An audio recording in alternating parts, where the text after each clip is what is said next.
Should be good. Let's make sure it doesn't start wandering at any point. Thank you, Christina, for the wonderful introduction.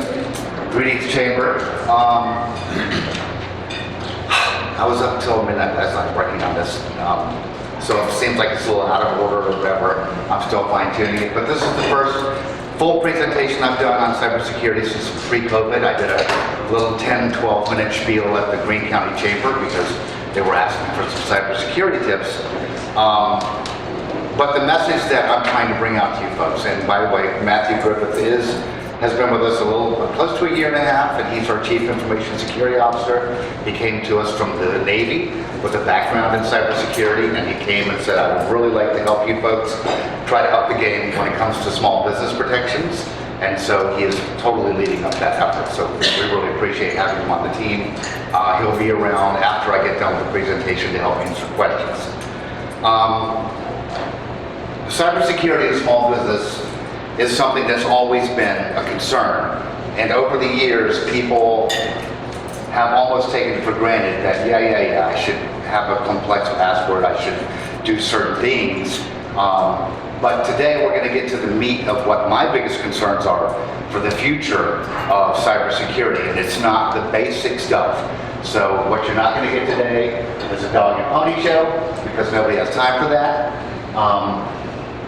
Hackers are pretty much everywhere and everything all the time, whether it's little hackers, whether it's medium-sized hackers, whether it's big-sized organizations, or whether it's a group of hackers that have come together to form what's called a ransomware group.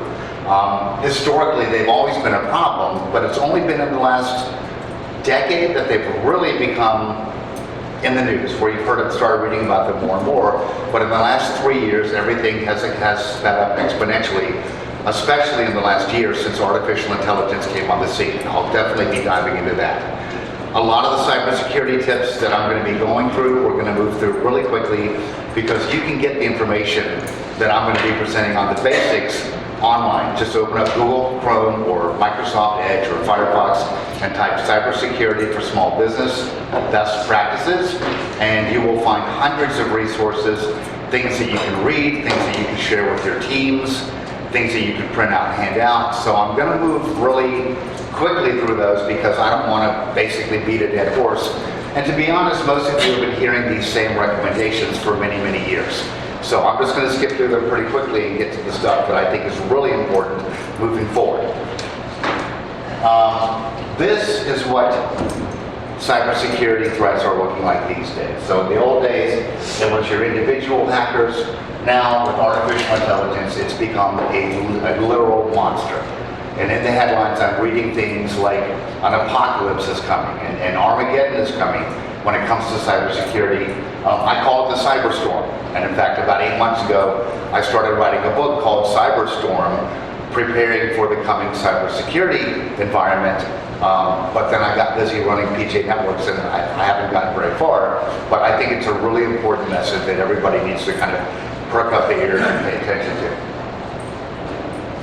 So the traditional stuff that you've heard, I'm sure, plenty of times, you've read about it online, you've gone to seminars, you've watched webinars, talking about viruses and hackers and identity thieves and spyware. Those are your traditional types of threats, and they're not to be ignored, but things are becoming more complex.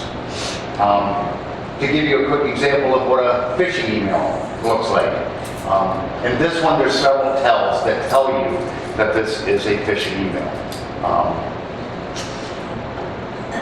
So the tells in this one are the subject and sender look suspicious, sysadmin at itsecurity-group.com.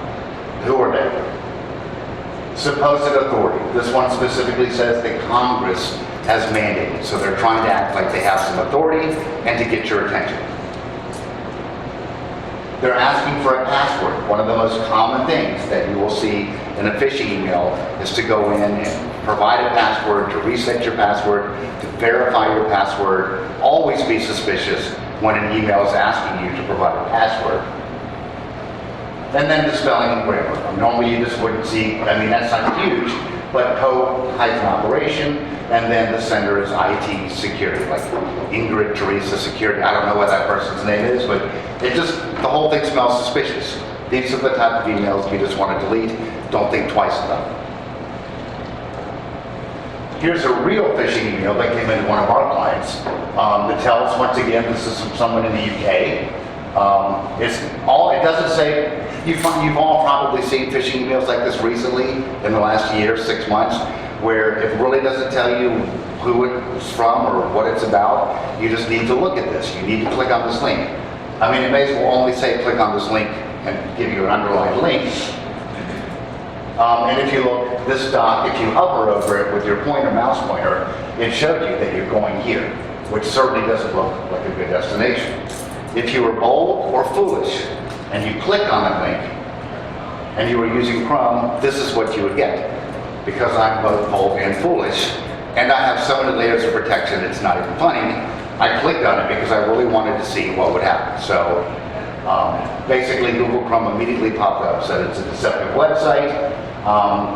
And so if you're using Chrome, Microsoft Edge, Firefox, they all have built-in protections, but I also knew that because I have an advanced firewall both at my home and at the office, if Google Chrome hadn't caught it, anything malicious that would have been on that website would have immediately been blocked by my firewall.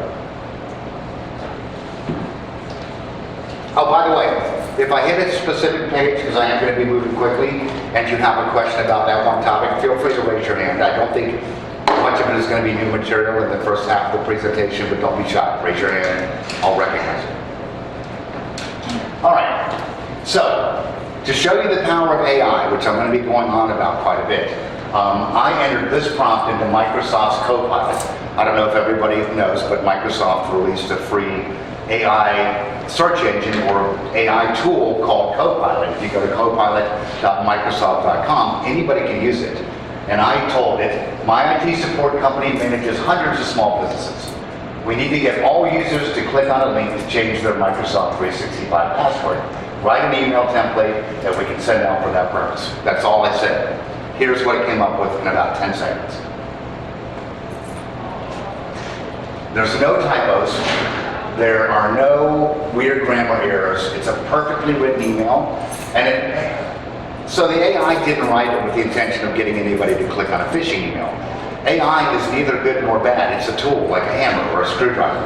I asked it for something, it gave me something, and all I would have to do in this example is if I were a hacker, I would just insert a link right there at the end of that supposedly was, and it would say Microsoft 365 online. But it would go to a malicious website, and then it would pop up a screen that looks exactly like Microsoft's login screen. And most users would go in and put in their username and password. Of course, I would have the end user's actual name here. I would have some bogus, legitimate sounding company name there, but that's it. I wrote, in 10 seconds, I was able to write almost a perfectly written phishing email that many people would have clicked on the link if they hadn't stopped to look at it. Are you with me, Matthew? Yeah. But some of the more important and easy to fall for ones that I've almost fallen for in the past, if you're on Google or if you're on Facebook and you see something that shows a picture of your favorite movie star, whether it's Michael Douglas, it could be Arnold Schwarzenegger, it could be Donald Trump, and it'll say something like, this person is gone. And you're like, oh no, nobody told me. And you click on the link and wham, you just went to a malicious website. Easiest way to verify whether or not it's true, because I wanted to know when I first saw that if Michael Douglas was dead. I went into Google Chrome and I Googled, is Michael Douglas still alive? And it's like, yeah, he's still hopping, he's down in Malibu, everything's groovy. I'm like, good, it's a false alarm. If he had actually died, I'm sure that those headlines would have been all full of Michael Douglas dying. So don't click on links in social media or in Google site searches or display ads, because hackers will rent legitimate ad space just like a real business would. If Howie was advertising Wahoo Barbecue here in Fluvanna, and he wanted to get the word out in Google AdWords, then he would whip up an ad and somebody would search for barbecue in Fluvanna or Central Virginia, and bam, he would get an advertisement that looked, not like that, but it would be just like that.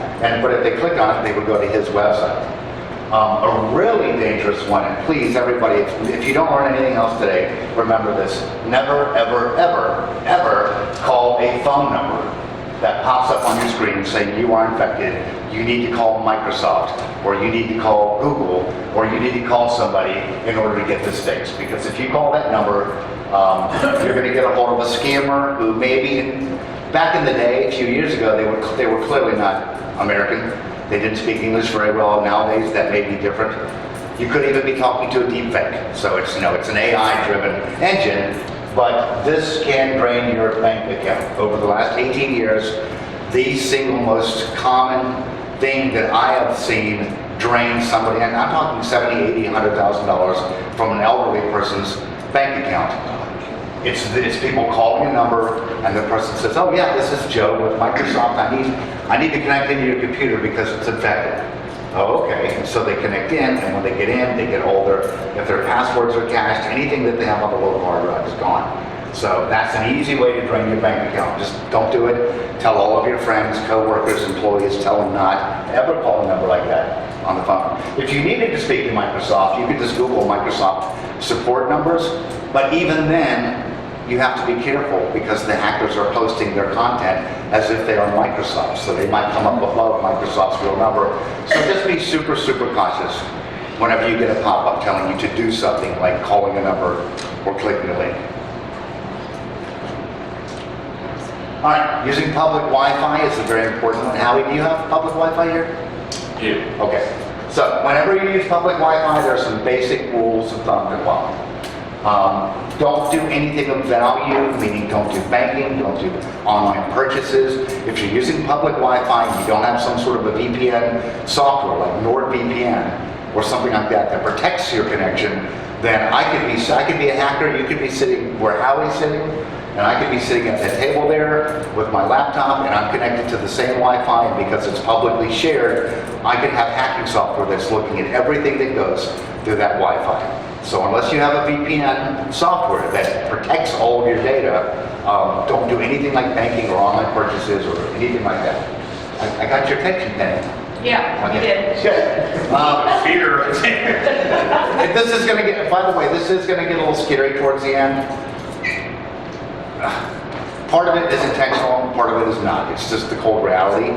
But if you're faint of heart, when I get into quantum computing, you might want to leave the room because it's going to get pretty gnarly. All right, so personal protection, make sure you have good antivirus. Now it's not even antivirus, it's endpoint protection.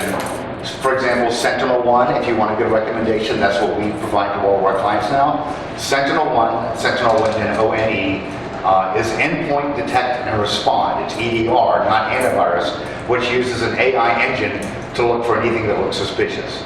Traditional antivirus looks for a match to millions of different viruses that are known, and if what you're trying to open matches one of those definitions, it'll block it. But an EDR solution with AI will work for suspicious activity.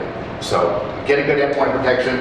Viper, V-I-P-R-E, is also a really good one. I use that one at home. You can buy a 10-user license, a family license of Viper for like $80 a year, and I buy one subscription a year, and I put on my mom, my brother, my daughter, my wife, my 10 licenses. You can give them away. So it's really cheap. It's really good stuff. Stay secure. Always use all the standard best practices. And then I couldn't take Wahaha girl out of here. This is a slide. Some of these slides are from presentations that I was doing back in 2017 and 2018, so I kind of reworked them. But for some reason, I just couldn't bring myself to take her out of it. The scary thing is, there is almost no more Wahaha girl out there. It's AI. It is almost, it's 90% AI. So the good old days of a hacker who's doing their very best, working her heart out to hack your machine, you're going to miss those days. So,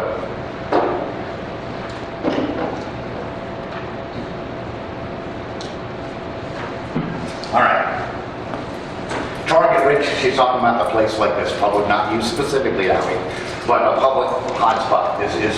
And the other thing that hackers will do is they will put their own hotspot. They will bring a Wi-Fi hotspot that's pre-configured, and they would if they were coming here, they would bring a little hotspot that they would stick under the table that says Wahoo guest, and then somebody sitting down would say, oh, Wahoo guest, and guess what? You're logging into their Wi-Fi, and then you know that everything you're doing is getting captured by it. Did you have a question? I do. So Sure. if you are someplace and they have Wi-Fi, but they have a lock, Nope. it's not. Nope. So yeah, so you're talking about having an encryption key or an access key? Well, you put in their password and they tell you. Right. But there's a lock, and it says, it doesn't say like open or whatever. Is it still open? Yeah, it is, because if I was a hacker, so you walk in here at noon and you sit down with your laptop and you get online and start doing whatever you're doing. I walk in at 12:10, I sit down at that table with my laptop, I get the same key to log into it from Penny or from Howie. Now I'm logged into the same hotspot. So yeah, unfortunately that doesn't get you protected, but that was a really good question. Yes, sir. My question is simply, is a router VPN better or equal to a personal VPN? Does it matter? Either one will get the job done. If you're using a VPN connection, for example, we set up one a number of years ago for SBDC, the Small Business Development Center, and they wanted it specifically so that when the members of their organization were out in public, they would connect into that VPN back at the office, and because of the way we configured the tunnel, all traffic had to go through their office, and they had a business class firewall. So it was all protected and it's encrypted. So the whole value of the VPN is it takes all that data and it wraps it in an encryption layer, and unless somebody else is connected to the same VPN, they can't get into it. But either way, if you had NordVPN, if you had a work VPN, as long as you're connected to the VPN, you should be good. All right, securely using social media, same rules apply as browsing the internet and social media. Complex passwords, only share what you need to. Try to keep, you don't want to give away all of your personal information, so that especially if you're using it in your passwords, one of the sillier things, I was going to say stupid, but one of the sillier things I've seen is people will go out and post something on Facebook that, like, what's the first car you ever owned? And people throw hundreds, I mean, oh my God, it was a 72 Pinto, it was blah, blah, blah, blah, blah. Well, guess what? Sometimes that's a security question on a banking website. What was the first street you ever lived on in Facebook? And people are just giving it away. And then it turns out that that's a question for their banking website to get back into their account. So be careful what you share. Remember that there are apps on your phone, so it's not just being saved on a computer, but on a phone. And then update and review frequently. You don't want to have a Facebook page that's abandoned for 3 months, because somebody can take it over and start doing weird things. They can use it to sell products you've never heard of. They can use it to contact your friends. So keep an eye on your social media. This slide, once again, in 2018, Facebook announced in 2018 that 50 million user accounts had potentially been compromised using stolen view as tokens. And a view as token is a special token that Facebook will provide to developers and such that let them look at a Facebook page as if you're somebody else, but it gets you content from the back end. I don't even know if anybody remembers that, but I mean, back in 2018, that would have been a huge 50 million, but we're so numb to these statistics anymore that, I mean, when I first read that, when I was going back through this presentation and resuscitating it, I was like, oh yeah, they did that. You know, so we tend to remember the really big ones, the Target stuff, the Equifax, I think it was Equifax, or it was one of them that was great. But things like that, people don't recall because it happens so often. I read last night, I got home at 1:45 because I'd stayed late at the office working on this, and stupid me decided to just catch up on the news for the day, the Google News, thinking it would wind me down. And one of the first stories I hit was a record breach being 26 billion with a B hacked records have been posted online and are now publicly available to hackers. And a record can be an email address, a phone number, social security number, an address, almost anything, but 26 billion records just got posted. I think it's one of the biggest postings ever on the dark web. All right, so I'm cheering you up. Sorry. All right, moving on. These I'm really, because I do want to make sure I have time for all the content. So these are all your standard best practices. Once again, this is stuff that you can find online. And don't worry if you miss anything during this live presentation, because I converted the entire PowerPoint into a PDF, and it's already posted on our website, so you can download it and peruse it at your leisure. Any of the links that are on this presentation will be clickable in that presentation. If you want to find it, you can just go to our website, pj-networks.com. And if you click on business support, you will see free business resources. Or you can just go to Cyber Lookout, CYBER lookout.com, and it'll forward you to that page. And there will be a whole bunch of free advice on how to protect your business without having to pay anybody anything. There are things you can do on your own, and then at the very bottom there will be a link to this presentation. And once we're done taking the recording and converting it into something that can go on YouTube, then a copy of this whole presentation will be available there as well. So I'm literally going to kind of just skip through the next 7 slides. So if you see anything important, stop. Keep your software updated, use some sort of a good endpoint protection, prevent identity theft. Once again, following all of your same best practices. Beware of phishing scams. That's great advice. Use multi-factor authentication, please. It's available for anything that requires or has financial information banking. I think Facebook now has it, GoDaddy has it. If MFA is available, please use it, because it means that in addition to having to have your username and your password to get into one of your accounts, they also have to have either a cell phone so that receives a text. I'm sure you've all done this for banking, or it'll email you a secondary confirmation. So if a hacker gets your credentials, if you happen to be one of 26 billion credentials out there, they would also have to have your cell phone, so they won't be able to get it. Turn on personal firewalls. Windows and Macs both have firewalls. Anything that I cover here, if you're not sure, like if you have a Mac and you're not sure if you want to make sure the firewall's turned on, just Google search it. How do I turn on my firewall on a Mac or Windows? It'll be turned on by default, but sometimes people turn them off, so make sure it's turned on. Avoid spyware and adware. That's like saying avoid driving into a ditch. Protect your passwords. The new standard is not funky numbers and letters. It's more using a passphrase. You can take, the most recommended one now is 3 unconnected words, like Wahoo and Wisconsin and Super Bowl. How'd you know? And then throw a year, and then throw a number at the end and an exclamation point. So yeah, so this one, I wanted to visit Denver in 2018, exclamation point, once you've used it. But the problem is you don't want to be reusing passwords on multiple sites. So what do you do then? Use a password keeper, like Bitwarden or KeyPass. Bitwarden's a good one. For 1Password is good. There are tons of them out there. Yeah, you have a question? Okay, so if you use one of those password things, Vaults, yeah, password vault. where is it stored? It's stored online.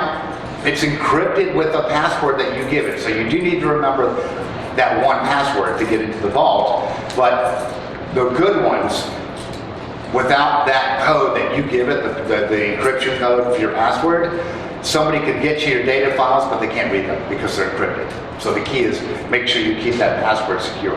So then to get to that to set password, Right. is that double where it's going to send you a text as well, so you have to... Yes, so that would be, yes, absolutely. So that would be multi-factor protection. So what will happen is with Bitwarden, for example, you'll go to a website. If there's a page where you're entering your username and password, Bitwarden will pop up as soon as you do and say, would you like me to save this password for you? And Google does that too, but you don't want to do it in Google. But Bitwarden, 1Password, you would say yes. It'll prompt you for your Bitwarden password. You'll put that in. If you have multi-factor turned on, which you should, it'll text you something, and then it's saved. And no matter where you go, if you remember that 1Password to your vault, you've got all of your passwords, and you don't have to remember them all anymore. So what about the cloud? How secure is that? It's not. But once again, so the people at Bitwarden they don't know your secret password to get into your vault. So once again, even if hackers hacked into Bitwarden and stole all of the little individual databases, they can't do anything with it. It's totally guarded. Good question, sir. All right, back up your important files. For the love of the saints, back up your data files. Back them up. If they're backed up, you can recover from almost any emergency.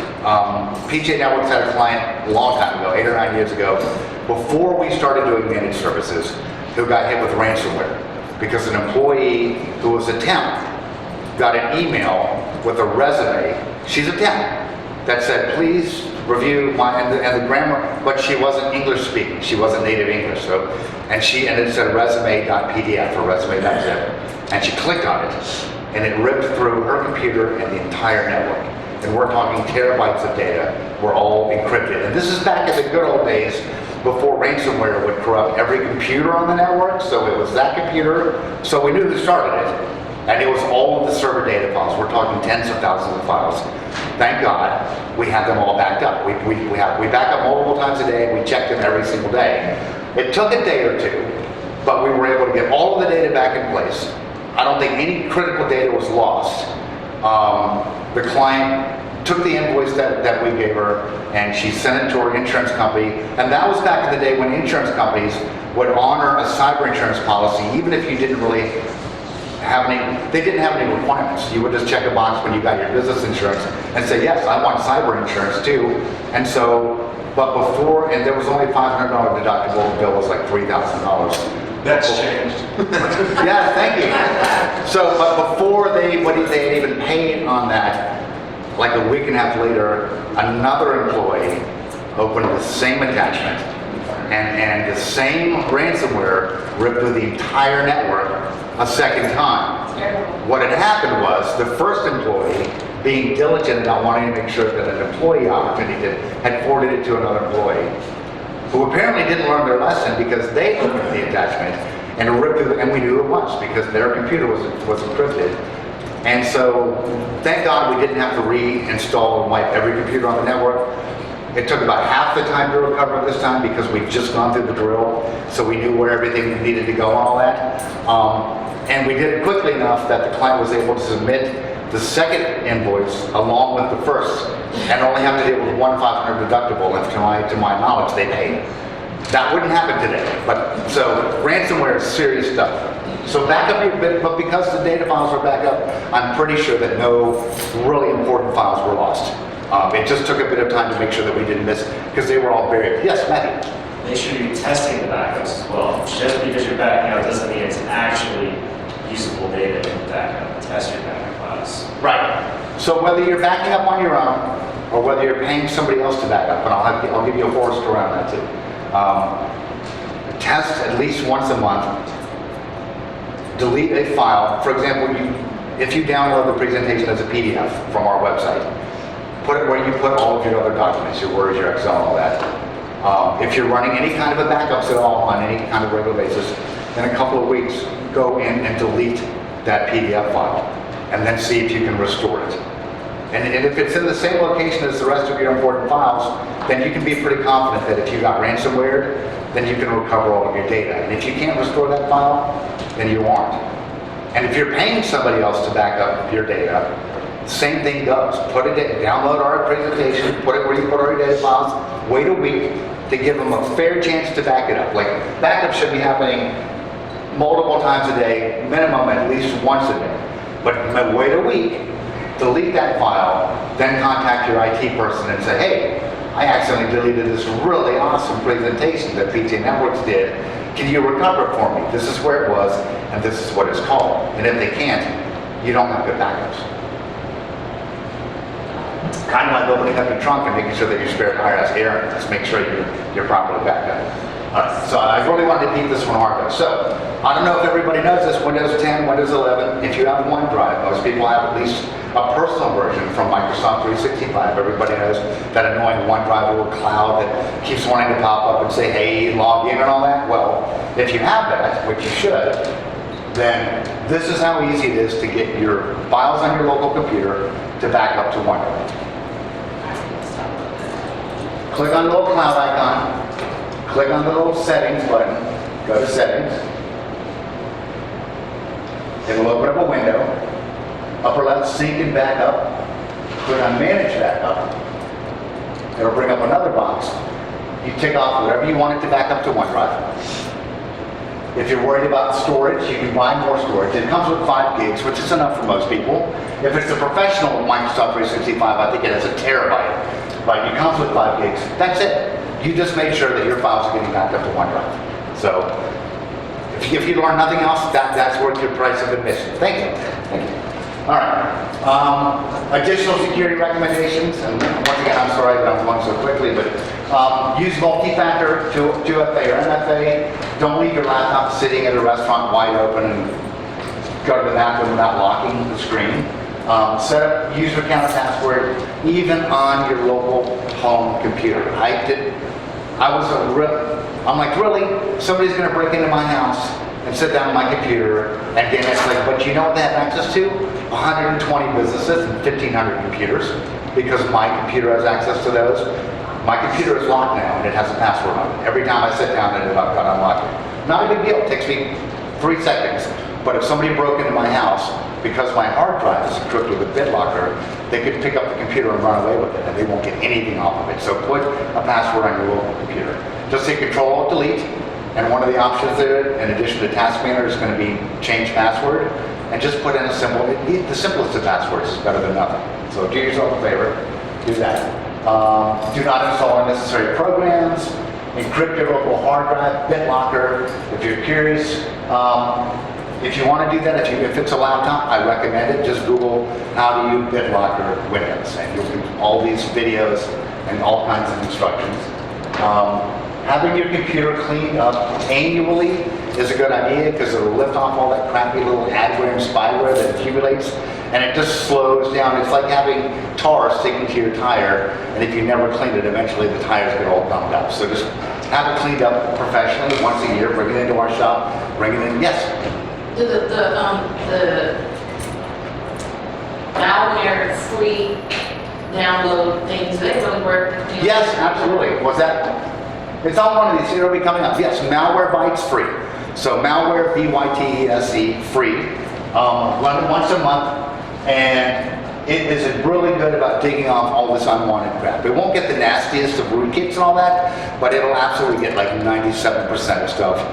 It'll just lift it right off. So yeah. I use Malwarebytes, do I need to like install it every so often to get the most updated definitions? Right, yes, so right. So if you have Malwarebytes and the free version, then every time you open up Malwarebytes and click on the scan button, it'll automatically update itself. And then it'll run. It takes 5-10 minutes maybe. It'll find stuff, let it remove it, you're in good shape. Thank you. Especially if you're seeing weird things happen. Is it work on cell phones as well? No, they're not for cell phones. Do you know of a good utility to clean up a cell phone? I have Avast free on my phone, and if I paid for it, I could do that, but the free version doesn't. It just looks out for things like viruses and all that. I got Matthew checking. So yeah, Malwarebytes, Malwarebytes, for really good stuff. Mac users, I'm going to disclose. Does anybody have a Mac here? All right. It's for the sake of brevity, this will be on the download that you get, but I want to kind of keep clicking through.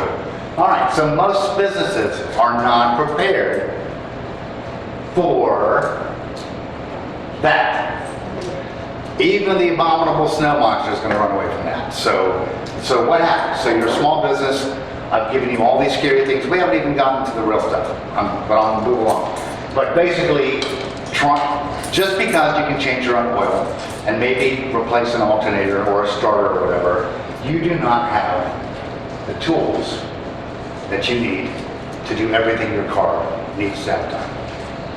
You can't, adjusting the timing belt, timing, if you have an old car, timing the carburetor, you don't have the tools to do it, you can't. Now, the cyberlookout.com link I gave you all will take you to a page where it does give you a lot of free resources that you can use without paying anybody anything to help protect your business. Did you have a question? Okay. But yeah, I mean, a mechanic shop has every tool known to mankind because they might run into anything. Hacking is a service. Hackers can go and buy a hacking program, and nowadays they're written by AI, most of them. And they can buy a phishing attack program. A phishing kit can have a fake domain and a fake login page like a Microsoft page, and their own email server and a bulk email sender, list of targets. Like, you can buy a phishing kit maybe that has 100 million email addresses, like the 26 billion that just got compromised. And basically it means that somebody who doesn't have much skill, like Wah girl, she doesn't have to be a hacker anymore. All she has to have is $200. and she can buy a hacker kit that's going to make her tens of thousands of dollars. So hackers are paying for our cybersecurity services that enable them to make money off of you and other businesses. There's just an example, I'm not going to spend too much time on it, but that's an example of an evil proxy phishing kit, a real honest to goodness phishing kit that somebody can buy. I think the going rate is $200. Headlines: hackers are selling data of millions lifted. 23andMe, did anybody hear about that one? 23andMe got hacked like 2 weeks ago. That's where they do genetic and tell you all your ancestry. And then I saw 3 days ago, a hacker's trying to sell data to people with Jewish ancestry that came from 23andMe. So they're even fine-tuning who they're targeting. Whether they think they have more money, whether they hate Jews, whatever it is, like, you know, so I mean, this stuff is getting gnarly. Ransomware, does anybody here use TeamViewer? A very popular tool to connect into your computer at work from home. Okay, good, you passed that. It's free, but it gets hacked. Quantum computer, so now we're going to get a real quick gnarly section on quantum computing and AI. So quantum computing is part of cybersecurity Armageddon. They're basically saying people that nobody's prepared for what quantum computing is going to do. Another headline, massive release of breach passwords. This one was only a week ago. It only had 71 million email addresses, so it's not much to worry about. So on that last page, there's a website, have I been PWNED, pawn.com, and I put in, I have 3 email addresses, I have. Whoops. Jaderborg at gmail.com, it was clean, no breached account. Jaderborg at yahoo.com, I've had for like 25 years. It was showed up in 7 breaches. Phil at pj-networks.com has been in 15 data breaches. And then I could click on the link and it would show me where it had been breached. So free website to go and see where your account, your credentials have been compromised. But once again, if you're changing your passwords fairly frequently, like every 30 to 90 days, I don't have to worry about a breach that happened a year ago because it's been changed since then. We're going to do a quick dive, a very quick dive. Does everybody heard of Schrodinger's cat and understand the concept? So quantum computing is based on the concept of Schrodinger's cat. It's where if there was a cat put in a box and there's a vial of poison in there, and I don't know why they came up with this scenario, but there's a Geiger counter, and if it detects a certain amount of random radiation, it'll break the vial, and the cat will be dead. I love cats, so horrible. But the theory says that at any given point in time, that cat is both alive and dead inside of the box. And they kind of proved this. It's really weird. Quantum physics is weird stuff. But as soon as you open the box and look, the cat's going to either be alive or dead, and it's not going to change. But until you open the lid, it's both alive and dead. Weird stuff, spooky stuff. So the same thing goes with quantum numbers. A bit is 1 digit. It's a 0 or a 1. It's plus or minus, up or down, one or the other.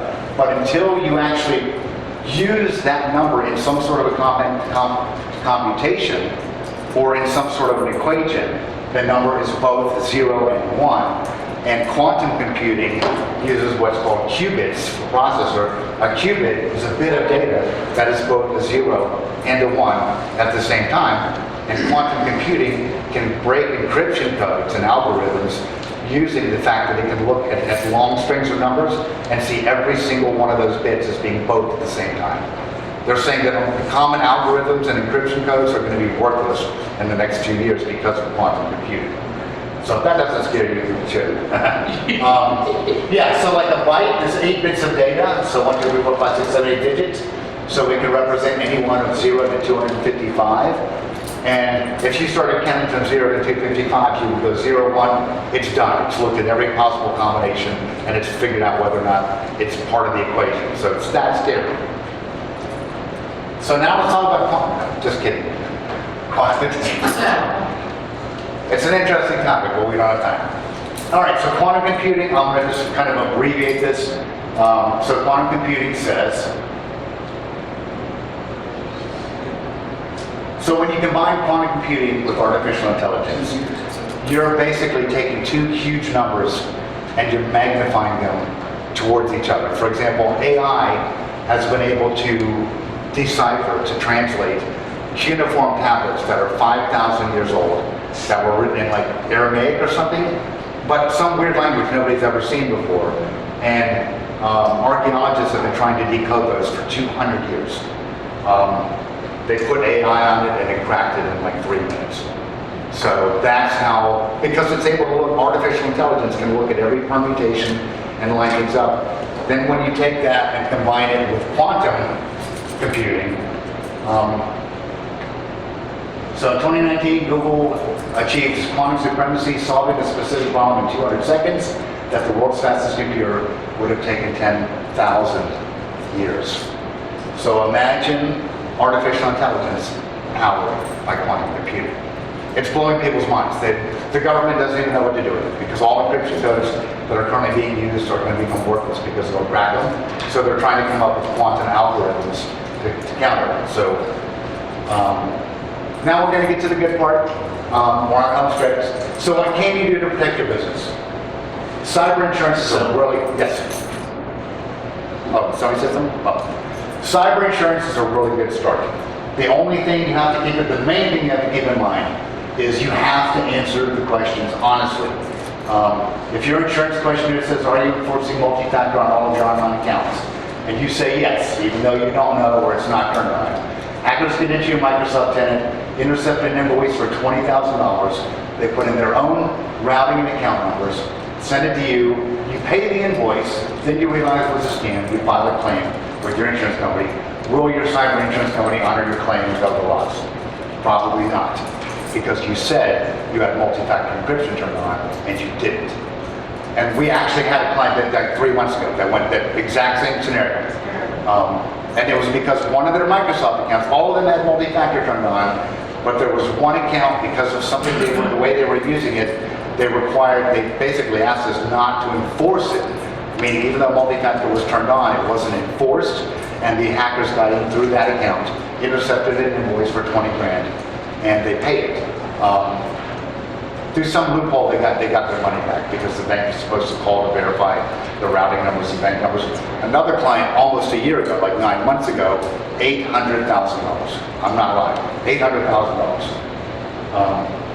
And they did get it back because of the same deal. The bank was supposed to call the recipient to verify the routing and the banking number. So you're not always without hope that you get taken advantage of. All right, so a quick run through. These are the types of proactive services that an MSP like PJ Networks can put in place. But we're not the only ones. I'm not here to sell you on PJ Networks. I'm here to sell you on protecting yourself. So these are all different types of protections which you all have on your handouts. PJ Networks bundles these first 6 come with all plans, every plan, including Professional Edge. These first 8 come with all 3 plans. Come with the 2 higher level. Every business, if they have a server, should be getting cloud backups. And then if you need to be CMMC or NIST compliant, there's a special service called SOC-SIM. So what you do next, further your education, assess your situation, improve your situation. There are free online resources. One of them is from the Virginia SBDC. The other one is from the Michigan SBDC. Really good free information, handouts, tests that you can get your employees, videos for them to watch. You're not helpless. Without our help, you can still do something. And I think that's it.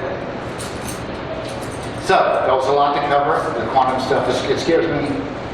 To be honest, if I weren't so committed to seeing this through and making sure that we're doing everything we can, I would be, because I'm seeing the writing on the wall, I would be looking at selling PJ Networks. And we get offers, we get a few offers a year. And apparently MSPs are on commodity because all these bunches of MSPs are bundling together and then conglomerating into a monopoly, and then they're buying out others, and they'd love to include PJ Networks, but I'm too committed to the cause. I feel like I'm going to stay all the way to the end. So, what questions do we have? What are your statistics for the average age group that is getting scammed the most? It's across them all. So if you've listened to if you've heard any of our radio commercials, one of mine is called collateral damage. And one of the arguments that we often hear from the small businesses, we're too small to be targeted. And 10 years ago, that could be true. A business could be small enough, but nowadays, you're not being targeted. I mean, when a phishing campaign goes out to 1 million email addresses, and you're one of them, you're not being targeted, but when you get hit, you're collateral damage. So, yeah, but there is no one specific demographic. Unless you're Jewish and 23andMe and so yeah, phishers can certainly target groups, but there's so many fish out there for them to try to catch, they're not being very, very picky. They're just throwing a huge net, and then whatever comes in, they're happy with. Other questions? And then there's texting, I've been getting texting phishings. But what's really scary, and I'm gonna have to include it in the next presentation, does everybody know what a deep fake is? Okay, so a deep fake is when AI gets a copy of your voice. I mean, mine's all over the radio, so they can get my voice easy, but they call you up and they just, like it's a salesperson trying to sell you something, they just get a little digital sample of your voice. They plug it into an AI engine, it replicates your voice. So then they can call you and pretend like they're your grandson or your daughter or your brother, and it sounds like them. And it's like, hey bro, I'm in jail down in Mexico and I really need $1,000. Could you please help me out? And it sounds like them. And so, I'm sending out a warning. There's an email going out the next week from me, a monthly newsletter type of thing, where I'm going to tell clients, if somebody from my company calls you and says they want to get into your computer, we already have the software installed. So if they ask you to go to a website to get us logged in, tell them you need to hang up and call us back, and then ask for that engineer. Because it could be somebody with my voice using AI saying, hey, it's PJ with PJ Networks. I'd like to get into your computer and take a look at something. Well, sure, PJ. All right, I need you to go to webex.com and type in this code. And then bam, they're in the computer and they thought it was me, and it's not. And I don't have any way of stopping them. If somebody calls up an employee of any one of our clients and says, I need you to go to a website and get me logged into your computer, I can't stop them. But if they hang up and say, let me call you right back, Joe, and then they call our number and ask for Joe, and Joe will be like, yeah, sure, I'll help you. Did you have that question? Yeah, speaking of Joe, the primaries just got divided. What's that? I'm serious. It's just that way. Joe Biden. Oh, Don't go, blah, blah, blah. yes, they're deep faking Joe Biden on robocalls. Exactly like And they've got David Attenborough's voice, they've got all kinds of things out there, so it's getting scary, and it's just gonna have to be, in our company, we have a safe phrase that everybody in the company knows, and it's like an old slogan or a motto. So if one member of the team calls another member of the team and asks them to do something that affects security in any way, shape, or form, they'll say, what's the passphrase? And we all know it. It's not written anywhere, we've never sent it in an email, we all know what it is, and then we'll know it's for real, because nobody in the world can know that except for us. All right, so if there's no more questions for the moment, I have extra pens, I've got extra handouts. If anybody would like more detailed information on our services, I have some thicker handouts that have more details. I have a limited number of PJ Networks mouse pads. I just have a few left, but I brought them. And Matthew and I are welcome to hang around for a while and answer any questions you have. We'll meet with you one-on-one, whatever you'd like to do.